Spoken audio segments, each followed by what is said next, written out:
Serving up a warm dish of the Triad's culinary fare, here's your weekly helping of food, news, and views. This is the man who ate the town.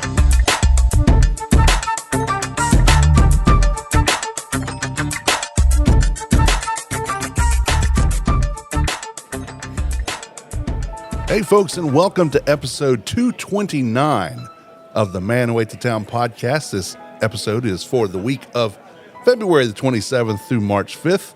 My name is Tim Beeman, and I am opening the recipe box.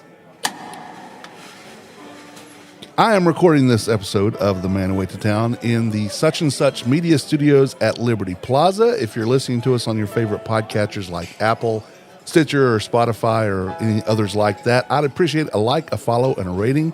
Whichever your podcatcher allows, that would help me tremendously. I need to say this because I've not done this show in a while, but these are only my opinions based on my experiences, as with any reviews that I ever do. I hope you will visit the establishment and formulate your own ideas and views of the restaurant or establishments. No review is ever meant to denigrate or belittle the excellent work most restaurants are trying to do. These are an opinion of what I did or did not like, or how I saw things, and not a reflection of the overall quality or overall vision of the company. Pardon the pun, take this with a grain of salt. This episode of The Man Who Ate the Town is brought to you by, as far as I know, is brought to you by Diamondback Grill. It is casual dining located in the heart of Buena Vista and Winston-Salem. It is a fantastic family-owned farm-to-fork restaurant that sources most of its ingredients from local farmers, and the ambiance is always amazing. I sent several colleagues to Diamondback for their company dinners or meetings and family outings, and they have all raved about it afterwards because Diamondback really is that awesome. They're located at 751 Avalon Road. You can find them online at diamondbackgrill.com. You can find them on Facebook and Instagram. To make reservations, call 336-722-0006, and of course, tell them that I sent you. So, I haven't produced a new The Man Who Ate the Town podcast in over a year. The last one I did was Valentine's Day 2022. That's when I unveiled the 2021 burger tour results. There are several reasons for this. The most important reason is I've been really, really busy. I moved into a new space here at the Liberty Plaza building downtown. It's a cool spot, if I do say so myself.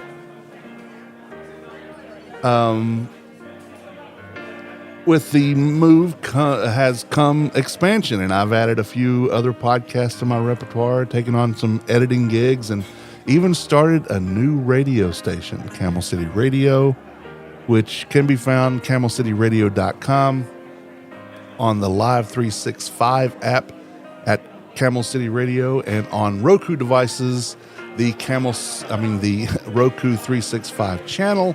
Look for Camel City Radio. It is an internet-based radio station. Stephanie and I went to Paris in September to celebrate our anniversary and just be there. It's our favorite city in the world, and we hadn't at that time been since our honeymoon, which was in 2014. We had a great time, talked about some fabulous food, had some fabulous food. I mean, it's Paris, right? So, there are other reasons, though, that I haven't been doing the podcast. While I think I am still a very viable and vital source for the food scene here in Winston-Salem, that same scene is getting oversaturated with so-called food journalists. Now, I don't want you to hear me wrong. I'm not belittling or putting down what they do. Many of them are doing fantastic jobs. But the age of social media and the post-pandemic world has given rise to amateur critics. I want to remind my listeners and readers that I am not a critic. I critique food and the establishments, but you usually won't hear me putting down those trying to make a living in this industry. I still love my industry. My goal has always been to build the community and give consumers of my work, my podcasts and my blog and my social media, the best opinion of my experiences. I've also tried to deliver relevant news of things happening in the culinary scene that is Winston-Salem, North Carolina. Now, I'm going to call out a particular group on Facebook, the Winston-Salem Eats page and group. When I first joined that group, it was an enjoyable place and people got along. And the community was there to build the scene. But lately, it's become as bad as the Ardmore neighborhood page. That got so bad that I even, after being directed by its creator, did a weekly podcast within a podcast called As Ardmore Turns because it was like a damn soap opera. Winston-Salem Eats is becoming or has become the same way. Now, granted, I haven't even really looked at the page as a whole in a while. I can only imagine it's still the same. I've only read a couple of posts here and there, but it's clear that while they try to be a force for good, some bad actors either don't know their toxicity level or they're doing it purposely. It's sad to look at. Who's doing things right? I will start with my friend Paula Leggett. She is the food venturist, and her group page does a great job with the local scene. She and I have talked about doing a podcast series on local food. Follow her on social media. That is the Food Venturist. Christy Bellis with the Go-To Winston-Salem and the new Go-To Greensboro is creating, along with her fantastic staff, it's not just her, great content, and is, in my opinion, the place to find your food news. The go-to winstonsalem.com and all over social. She had a special burger list come out a couple of weeks ago, and someone from this podcast, who you know and love, me, compiled that list. I enjoyed working with her. So you should follow her. Again, the go-to Winston-Salem. My former co-host on this show, Michael Hastings at the Winston-Salem Journal, is always on when he's doing stuff. He's always on. I will say that I wish he would give a little more opinion about things, but that's not his job. His job is to deliver the news. So there are others. Use your best judgment in handling reviews. Or are they even reviews? Or are they just trying to put their name out there and get under someone's skin? I've come to realize, and this is over several years that I've said this, that people are addicted to outrage. They also can't handle reviews that differ from their opinions. I got some of that and grew quite tired of it. I find that I get upset. It happens to me when people differ from my opinion because, I'm always right. But then I settle down and realize it's not worth the fight. Just know that you aren't always right and others aren't always wrong. So I'm putting the soapbox back in the corner where it belongs. I'm sure I'll get it out again sometime. But so much has happened in the last year, there is no way possible that I could go through all the openings and closings and news that I've missed in the year. And really was falling behind on before then because, again, there are enough people out there putting this out. You could find it. Now, it's been over a year since I mentioned the Barcelona burgers coming. They're still not open. Still. Here we are a year and something after that. They, according to their Facebook page, they were supposed to open in December. But it's still a work in progress. There is nothing going on in there right now that I can tell. Since we last talked, Slappy's still hasn't opened. Now, here's the thing about Slappy's. Everybody on social media is, crying the death nails or death calls of Slappies and that it's never going to open and all this other stuff. I have become friends with the owner's wife, Jennifer. In fact, we are in 2 referral groups together, and we had a one-on-one just this week, and she assures me that they are for sure going to reopen. So all the gloom and doom and naysayers, shut your mouth. They are fighting the lovely folks here in the the Forsyth County Health Department. Could they be more informative with the public on the progress? Sure they could.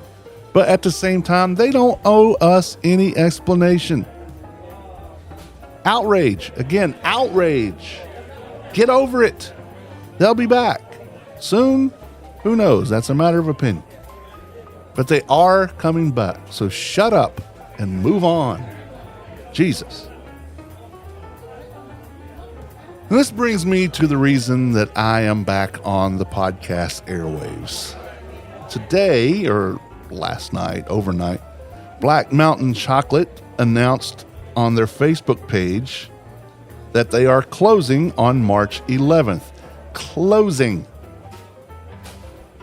The post states that this will be the last opportunity to purchase Black Mountain Chocolate products ever. Also, the post says, we just needed a few more people to experience our magic, and we couldn't seem to get them in the door. Combined with the lingering impact of the pandemic, the difficulty in finding BMC quality staff, dramatic cost increases in all of our raw materials and supplies, the hill was just too high to climb. This is very sad news. They spent a shit ton of money to fix this place up. They were the first business outside of Casino Forno and all that stuff, but the first business to open in Bailey South. Same place where 600 Degrees is. Same place where Anchor Coffee, the new Dram and Draft, and the supposed Barcelona burger. What I have to say about this, and many other places that will have closed or has closed or will close soon, Winston-Salem, you failed them. And by you, I also mean me. So we failed them. We did. We failed them. We want to grow and be a mini Charlotte. At least that's what the establishment says. Go to any bureaucratic meeting and listen to what they say. They may not mention Charlotte by name, but that's what they try for. Hell, we can't even beat Greensboro. Not that they're doing any better than us. We want all these things to be here. I've said this before. We want all these things to be here. We want someone to put much, if not all of their money into something so we can say we have it. And when they do, we repay them that good deed and good capitalism with the honor of not going to their new establishments. Sure, we go when they first open. We flock to the place like good sheep. And when something that is just as new and shiny comes along, we scamper over to that. There are enough places just as new and just as shiny. And there are enough people in this town to cover all of that. All that's there. Switch it up. Try new places. Sometimes the place just isn't that good or is inconsistent, right? I get it. Black Mountain Chocolate has always been consistent. It has always provided us with fantastic chocolate. And since moving to this space, they have a great place to sit and have a cocktail along with said chocolate. Yes, the parking at Bailey Park is atrocious.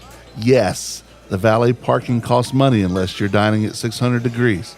Yes, the walk to the parking deck is dark and questionable in appearance. But hello, welcome to the big city. We want this, right? We're trying to be all this, yet we aren't willing to sustain it. Again, I'm also to blame here. I go to my 3 or 4 places if I'm not trying something new. I get into routines. I get into ruts. There are hundreds of excuses that I could have, and most of them would be true. I just didn't do enough. Do I have the money to go out all the time? No, but I could have done better. I'm not even a big fan of sweets, but I could have done more for them. I've even started to lose my taste or want of alcohol. Shocker, right? So hanging at a bar is not my thing, but I could have done better. I'm 52 years old. Mingling with amateur drinkers and hanging about with rude and aloof college kids is not at all my idea of a good time. I could have done better. We all could have done better. To Black Mountain Chocolate and any other businesses that will or has faded into the ether, we failed you. We could have done better. Now, after I drug it back out, after telling you I was putting it up, soapbox is put up. It's gone. It's in the corner. I'm even putting it in the closet. It's going in there. I know the food holidays section was a big hit in past episodes, and I may bring those back. But for today, I think I'm going to leave them out. If I were doing them, though, it would still be brought to you by this week, Mojito Latin Soul Food, your go-to Cuban and Latin-inspired restaurant. You need to go by and have what I have called my favorite sandwich in town, the Cubano. If that's not your thing, try the ceviche or pork belly appetizers and try their grilled or fried chicken. Have the congri, which is yellow rice and beans with pork belly. All delicious stuff. Mojito Latin Soul Food does reservations. They do takeout and have a rather large outdoor patio, and deliveries to surrounding businesses like Fiddling Fish and Broad Branch and Wise Men happen as well. Check them out on their Facebook page and at MojitoLatinSoulFood.com.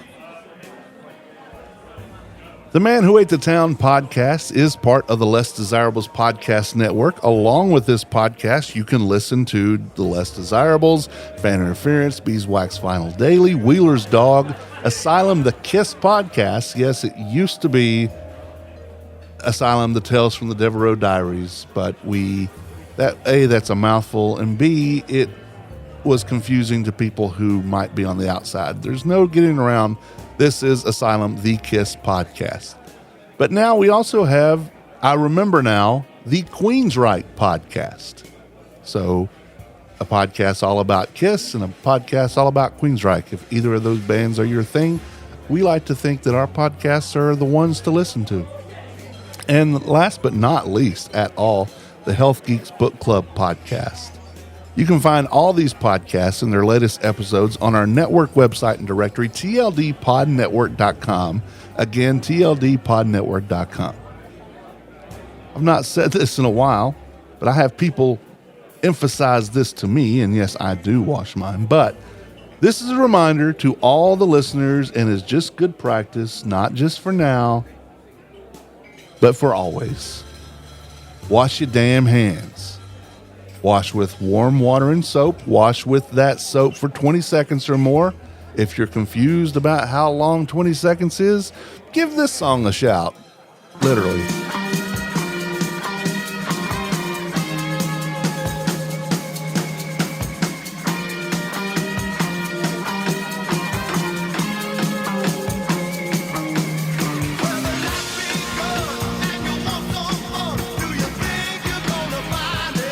So that's 20 seconds, but just let it go for a minute.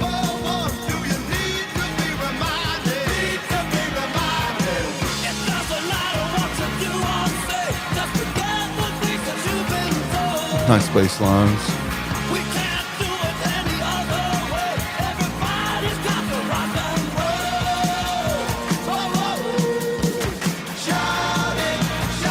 So this is the part. think of this part.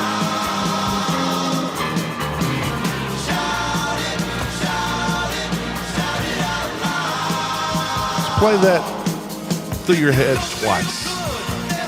That's about 20 seconds.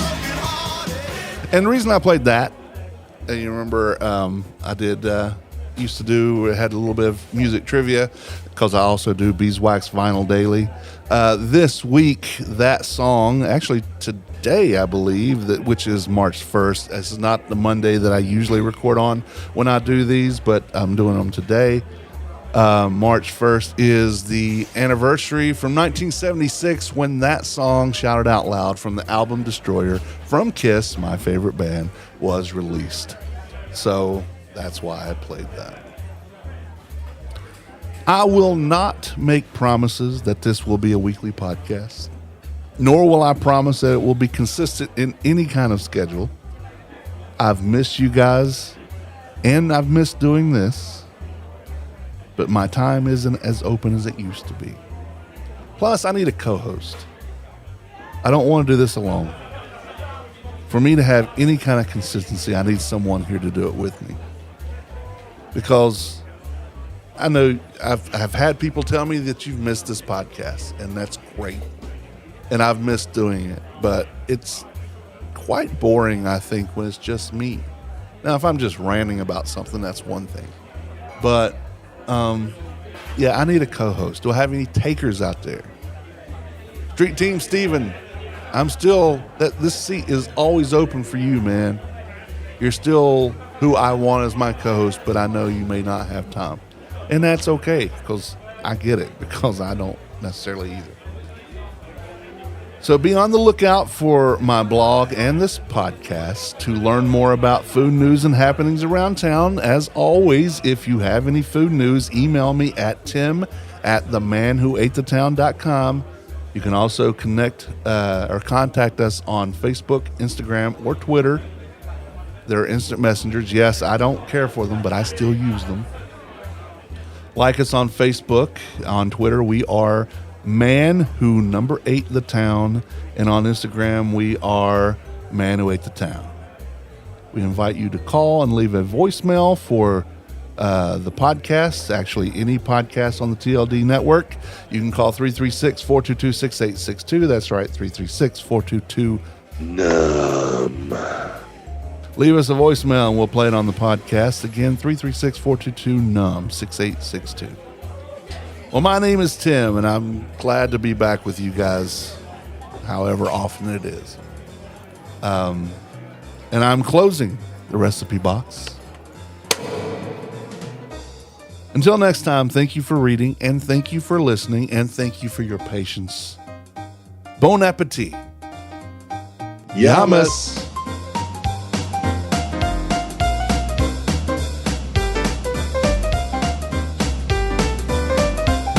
The views and opinions stated by me or any of my guests are solely those of ours and do not necessarily reflect the opinions of our hosting companies, distributors, enemies, friends, or relatives.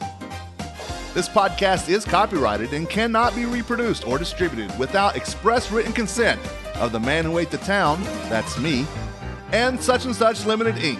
However, if you ask nicely, we'll probably let you.